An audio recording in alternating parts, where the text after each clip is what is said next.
para todos aqueles que nos seguem. Mais uma vez, saudações geotécnicas. Sejam muito bem-vindos ao GBcast, o podcast oficial da Geotecnia Brasil. E hoje nós temos um convidado mais do que ilustre. Confere, Mari?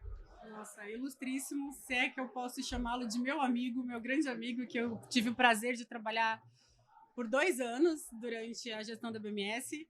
Uma pessoa que eu já respeitava como profissional e comecei a admirar ainda mais como ser humano. Então é com muito prazer. Eu sempre que tem algum evento que eu tenho que entrevistar o Fernando, eu sempre falo, não vou tietá-lo, mas eu não consigo. Então, Fernando, muito obrigada. Estamos aqui hoje com o Fernando Schneid. Muito obrigada. Mariana, Thiago, obrigado pelo convite. É um prazer estar aqui com vocês. Toda oportunidade de falar em geotecnia para público geotécnico, para geoengenheiros, como eu prefiro. Gosto muito mais do termo geoengenharia do que geotecnia, mas ter oportunidade de falar para geoengenheiros, discutir a nossa profissão, ter um olhar para o futuro é sempre um prazer, um privilégio. Já que você falou de futuro, Fernando, a tua vinda a São Paulo, a tua vinda ao CEF, residiu justamente de presidir uma mesa onde a Tralea Travassaro da Grécia falou sobre o futuro da investigação geotécnica. Como é que você enxerga isso no cenário brasileiro? Na realidade, nós estamos aqui no CEF e eu acho que vale a pena fazer uma menção ao fato de que é sempre muito interessante estar nesses eventos. Né? Os eventos que são promovidos pela comunidade, eles são uma forma de crescimento profissional. Então, aqui estão presentes os executores de fundações, trazendo toda a parte de tecnologia. Estão presentes os projetistas que têm o conhecimento geotécnico aplicado à área de fundações. E está o ambiente, os professores, os acadêmicos que têm o objetivo de ter um foco para o futuro, de ver aonde nós vamos. E essa sinergia é muito interessante, porque ela mostra o que nós estamos fazendo, no que nós somos bons e quais são as necessidades de melhora futuro. Então, tudo isso tem essa sinergia num ambiente como o CEF, e é muito legal estar aqui por isso, tendo a oportunidade de conviver com as pessoas e ouvindo, enfim, as diferentes perspectivas. No caso particular dessa pesquisadora americana, no caso grega-americana, ela trouxe uma visão do que é a investigação, do que pode ser a investigação geotécnica do futuro, que naturalmente ela enseja várias questões.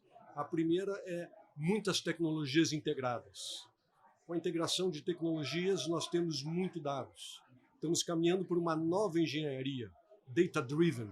Tá? E com tantos dados, não tem como fazer a manipulação desses dados de maneira convencional. Isso nos empurra para data mining, isso nos empurra para machine learning, para inteligência artificial. Tem um novo mundo que se apresenta para nós com inúmeros desafios e com inúmeras oportunidades. Tem que saber como é que nós vamos conseguir nos posicionar dentro desse novo universo, porque nós estamos realmente no momento de uma mudança de paradigma tecnológico, mudança de paradigma científico trazida por informação, por inteligência artificial.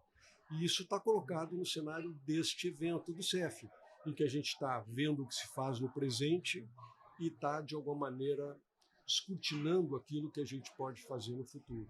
Fernando, eu acabei esquecendo de fazer as honras e falar que você é professor titular da Universidade do Rio Grande do Sul. E aproveitando isso, como que você enxerga essa interação entre os alunos e o mercado de trabalho? Eu digo porque tem universidade, por exemplo, a Unicamp é uma universidade que tem muitos alunos pós-graduandos que estão no mercado, a USP já nem tanto. Como que você enxerga tudo isso e como que é lá a sua experiência no Rio Grande do Sul com essa vivência entre os dois mundos?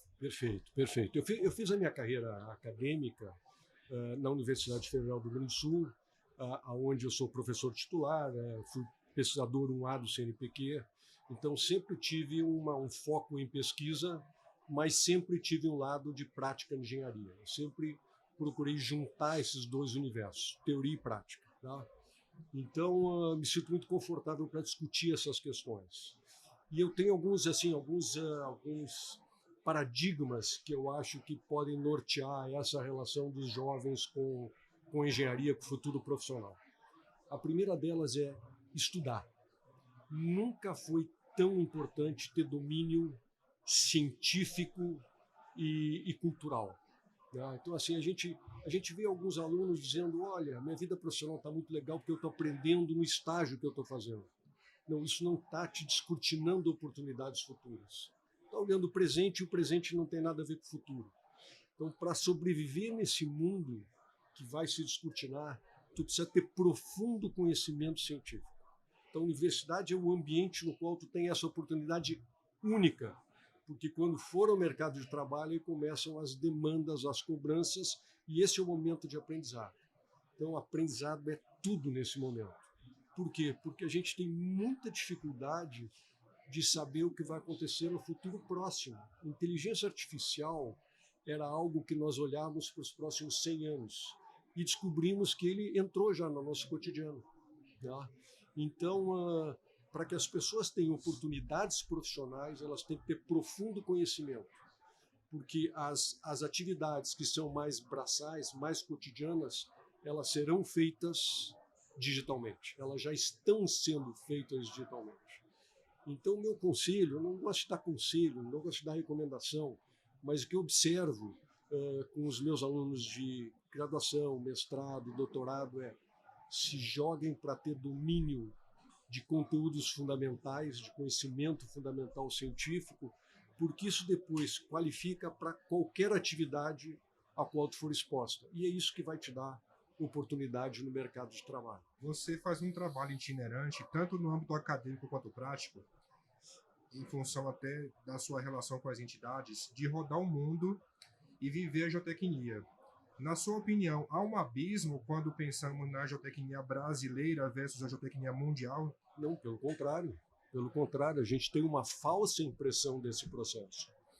Quando se convida qualquer profissional renomado internacional para vir do Brasil, eles aceitam sim imediatamente, porque eles têm um entendimento de que tem uma engenharia muito qualificada no Brasil.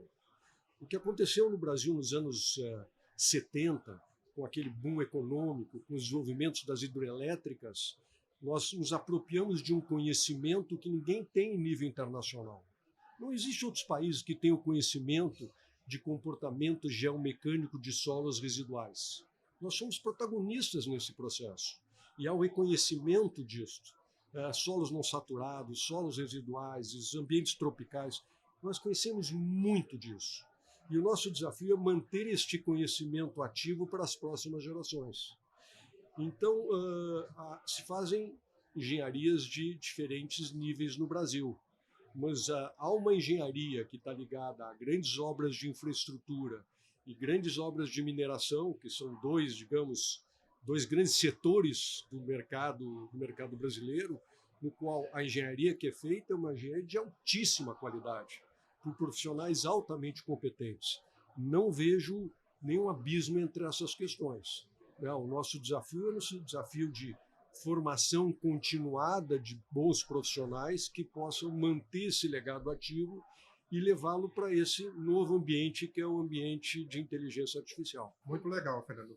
E aproveitando a deixa, eu queria aproveitar para fazer a pergunta também, no seguinte sentido. No âmbito normativo, usos, costumes, na sua visão aqui no Brasil, pensando em geotecnia, algo que poderia ser revisto, reavaliado? Eu tenho algumas opiniões radicais sobre algumas coisas. Assim que gostamos. No âmbito normativo, assim, o Brasil é um player global. O Brasil é um player global, tem empresas do mundo inteiro atuando no Brasil. E as empresas brasileiras também elas atuam no nível internacional. Então, esses esforços internacionais de normalização, que estão na STM, que estão nas ISOs, que está no Eurocode, é isso que nós temos que seguir. Então, as nossas normas, em geral, já estão alinhadas com normas internacionais. Mas eu acho que cada vez mais nós temos que trabalhar no sentido de uniformização deste padrão global no mundo ocidental e utilizarmos e nacionalizarmos essas normalizações internacionais para que a engenharia que nós façamos aqui seja a mesma engenharia desenvolvida nos demais países com quem nós nos relacionamos. Isso dá competitividade para nossas empresas sair do Brasil e competir em nível internacional. O que já fazemos. As empresas brasileiras andam pelos países sul-americanos, pela América do Norte, pela África, Oriente Médio. Por quê? Porque somos players globais. E, nesse sentido, as normas têm que ser as normas internacionais. Quanto mais nós aproximarmos esses dois universos, mais possibilidade nós temos de dar sustentabilidade ao Brasil. Fernando, até antes, né, de pedir o conselho, talvez uma pergunta até um pouco egoísta, mas eu vim muito dessa engenharia que você falou de infraestrutura, a geotecnia urbana, que eu brinco, e fui para a mineração, e agora retornei para a geotecnia urbana. Você vê o futuro da geotecnia na mineração ou não? Eu vejo o futuro da geotecnia em todas essas áreas, né? Infraestrutura. Nós estamos as imposições de mudanças climáticas. E quando a gente fala nisso, as pessoas dizem, não, mas isso existe e tal. Nós estamos vendo uma realidade no qual há um acirramento dos eventos climáticos extremos. Isso é realidade. Tá? 1 milímetro de chuva por minuto era uma chuva excepcional e os alertas eram acendidos. Né? Hoje isso é cotidiano. Nós estamos vivendo 1 milímetro de chuva por minuto, assim, com uma frequência muito grande. Vide o que aconteceu no Rio Grande do Sul ano passado, os eventos em São Paulo, Minas Gerais, Bahia, que são recorrentes. E as nossas cidades não têm sistemas de macrodrenagem preparadas para conviver com esse tipo de evento. Então, aí existe uma necessidade de uma engenharia extremamente complexa. Então, uma engenharia que tem que se desenvolver em ambientes altamente construídos. Nós precisamos de engenheiros qualificados para dar conta desse cenário. Além disso, nós temos um déficit de engenharia estrutural no Brasil em todas as áreas. Nós não temos energia suficiente, os nossos sistemas nodais são precários, nós não temos ferrovias, a gente precisa de tudo. Verdade. Então, na área de infraestrutura, há uma enorme necessidade de demanda por engenharia e por engenheiros. Na área de mineração é a mesma coisa. Nós vivemos de commodities. O Brasil é um país rico em commodities. Nós estamos transicionando de extração de alguns minérios, como ferro, etc., que são tradicionais, para terras raras, que é hoje um elemento estratégico em nível global, né, que provoca esses atritos entre China e Estados Unidos. Nós temos um enorme acervo de terras raras para serem exploradas. Então, claro que isso tem futuro. Em todas as áreas tem muito futuro e o Brasil não valoriza a engenharia como deveria. Né? Os países do leste global dão muito mais ênfase a isso, países como China, como Coreia, e estão num nível de desenvolvimento acentuado. E nós estamos com uma dificuldade de ter um desenvolvimento sustentável por carência de engenheiros. Então, sim, eu vejo muito futuro nessas áreas, porque os desafios que existem e os desafios impostos por mudanças climáticas são extraordinários. E a gente vai ter que dar conta disso. Fernando, isso que você falou da desvalorização da engenharia, eu vejo... você acha que isso tem a ver com o quanto não é valorizado o projeto? Eu digo o projeto mesmo, porque se paga mal para o projeto aqui no Brasil. Né? A gente que trabalha com projeto, a gente sabe. Eu tenho exemplos disso até mesmo relacionando com arquitetura, então trazendo um pouco da minha vida pessoal. Meu marido é arquiteto, ele saiu da área de projeto e foi empreender, porque ele falou, projeto aqui você morre de fome. Então você acha que essa desvalorização também está um pouco aí, né, nessa área, nessa parte de se pagar mal por projetos? Eu tive algumas oportunidades de discutir isso e numa delas eu coloquei a questão da Coreia. A Coreia tem 30 engenheiros para cada advogado formado. E o Brasil é 1,3 engenheiros para cada advogado. Nós seremos um país pobre, mas bem administrado. Não adianta. Tá? Eu fui dar uma palestra na PUC e, ao ir para a PUC, eu dei uma olhada nos formandos. E aí tinham 3 matemáticos formados naquele ano e 150 designers de moda. Aí eu disse naquilo, nós seríamos um país pobre, mas bem vestido. Assim, ó, o país tem que entender que sustentabilidade está ligado à infraestrutura. Nós estamos vendo o que está acontecendo na China, que seria um outro debate interminável entre nós. Nós vimos o que aconteceu na Coreia nesses últimos 15, 20 anos. E o Brasil não consegue ter um desenvolvimento sustentável com mais de 2 ou 3% ao ano, porque não tem engenharia, não tem infraestrutura. Então, em algum momento, o país vai ter que investir estrategicamente em educação, o que nós não fazemos, e engenharia. São as duas áreas estratégicas para esse país ter desenvolvimento sustentável. Tá? E nós temos parte da culpa, porque nós fazemos um evento extraordinário como esse, que estamos aqui no CEF, não tem políticos aqui. Eu tive num evento que passaram 40 mil pessoas pelo evento, 40 mil engenheiros, e não tinham políticos. Nós temos que trazer a política a serviço da engenharia, se nós queremos construir um futuro para esse país. Legal, Fernando. Um ponto que pensei aqui, e é interessante saber sua opinião, hoje nós temos algumas empresas que estão incentivando as pesquisas, exemplo da Vale, da Petrobras. Na sua visão, como é que isso poderia melhorar mais, para que outras empresas surjam para ter essa união com a academia? É interessante, né? Vamos lá. Eu não conheço nenhum país desenvolvido sem grandes universidades. Pode tentar. Sim. Pode tentar. Olha, Estados Unidos, Berkeley, MIT, Harvard, são grandes universidades. Olha a Inglaterra, Oxford, Cambridge, Imperial College. Não tem exceção. Então, se nós queremos um país sustentável, nós precisamos ter um parque acadêmico que tem excelência. Não tem alternativa. Porque o desenvolvimento não tem plano B. O desenvolvimento científico que garante avanço tecnológico no Brasil, nos Estados Unidos, na Inglaterra, na França, na China, é feito nas grandes universidades. Nós precisamos dela. Tá? E o desafio de todos esses países é integrar universidade e indústria. E essa é a questão, Tiago. Tem que fazer essa integração. No Brasil nós temos dificuldades, inúmeras dificuldades culturais e econômicas, talvez prevalecendo, né, para colocar assim numa perspectiva macro. E nós temos que criar uma ponte entre esses ambientes. E nós temos exemplos disso. Por que a Embraer deu certo? A Embraer deu certo porque tinha um investimento público, mas o investimento público está em diferentes áreas, tinha um centro universitário de excelência que era o ITA, e junto dele se criou um centro tecnológico, um parque tecnológico. Deu certo, claro, está aí o modelo.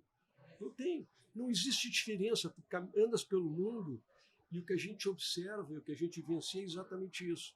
Então a gente tem que ter isso como uma meta, que é aproximar esses setores. E existem inúmeras iniciativas no nível de engenharia, de profissionais que saem das universidades com seus mestrados e doutorados, criam indústrias com incrementos tecnológicos que se desenvolvem e se tornam altamente competitivas no mercado e vão mudando o mercado gradativamente. Eu voltei para o Brasil em 93, não havia ensaio de peso cone. Não existia no Brasil. Existia uma outra iniciativa, etc. Hoje é uma prática incorporada no Brasil. O preciômetro começa a ser incorporado, o dilatômetro entrou no Brasil, a geofísica faz parte cotidiana das nossas obras, a instrumentação desenvolveu extraordinariamente, mas justamente em ambientes onde há uma maior interação entre os setores acadêmicos e os setores chamados industriais, digamos assim, né? Empresariais. Mas nós somos carentes nisso e os desafios são enormes. Um ponto que me chama a atenção na tua visão, Fernando, você falou do MIT, de Berkeley, mas quando eu olho, por exemplo, o valor de uma bolsa de mestrado aqui no Brasil, o valor de uma bolsa de doutorado, em contrapartida, o mercado de trabalho está aquecido, felizmente, né? E isso traz uma certa questão, porque o jovem se forma, ele se gradua, e muitas das vezes essas bolsas não são tão atrativas. Em contrapartida, se vamos ali para os Estados Unidos, Europa, Austrália, pelo fato de já existir um investimento financeiro por parte das empresas, isso acaba gerando uma sinergia da indústria com a academia. Como é que você enxerga isso? Eu não sou a pessoa mais indicada para fazer elogios ao governo brasileiro, independente de partido. Difícil achar, né? Difícil. Realmente não sou. Mas assim, nós temos que lembrar que não há um projeto dentro do Brasil tão longevo como a pós-graduação. Nós temos um processo de instalação de pós-graduação com bolsas de mestrado e doutorado que tem mais de 50 anos. Qual atividade governamental que tem essa continuidade. Então tem algo bacana nisso. A gente tem que valorizar isso, por um lado. Por outro lado, hoje, pega os Estados Unidos e a Inglaterra, praticamente não há bolsas com verbas públicas, elas estão muito reduzidas. Tá? E no Brasil nós temos a possibilidade ainda de dar essa oportunidade para os jovens. Embora a bolsa não seja tão atrativa financeiramente, a ideia de ter um mestrado, doutorado pago pelo governo é uma oportunidade única em nível internacional. Como nos outros países já não existe mais essa facilidade, as pessoas têm que pagar pelos seus estudos e ficam endividadas por isso, os professores procuram com mais ênfase a relação com a indústria. Então a gente tem aqui que criar novos mecanismos de manter o que nós temos do governo, que é uma política bem feita, e ao mesmo tempo incrementar a política do setor industrial, valorizar o que temos e melhorar a partir daqui. Com mais indicadores de produtividade, nossos indicadores são fracos, com mais exigência de performance, com mais inovação associado aos nossos investimentos acadêmicos, mas é um caminho que tem que ser perseguido.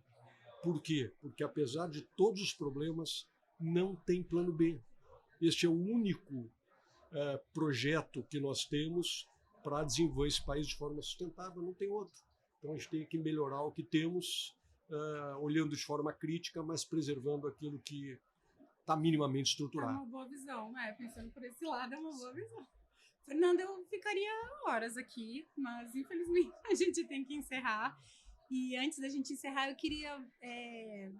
A gente tem encerrado as entrevistas perguntando se vocês têm algum conselho para os jovens, para quem quer entrar não só na geotecnia, né, mas talvez aí na engenharia como um todo. Eu sou meio repetitivo, eu tenho o mesmo conselho há 30 anos. Estudar, assim, ó. Não existe sucesso profissional sem domínio científico.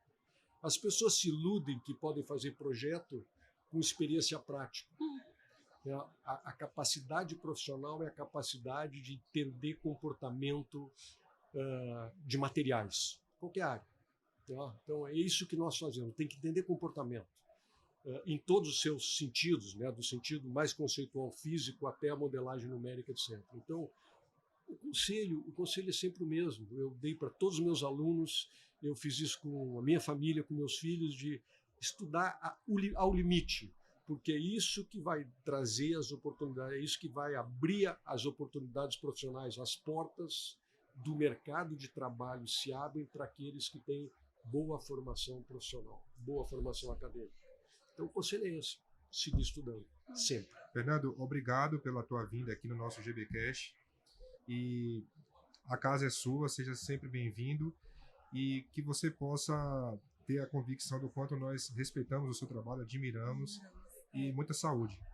Muito obrigada. Prazer estar com vocês. Falou, pessoal. Tchau, tchau.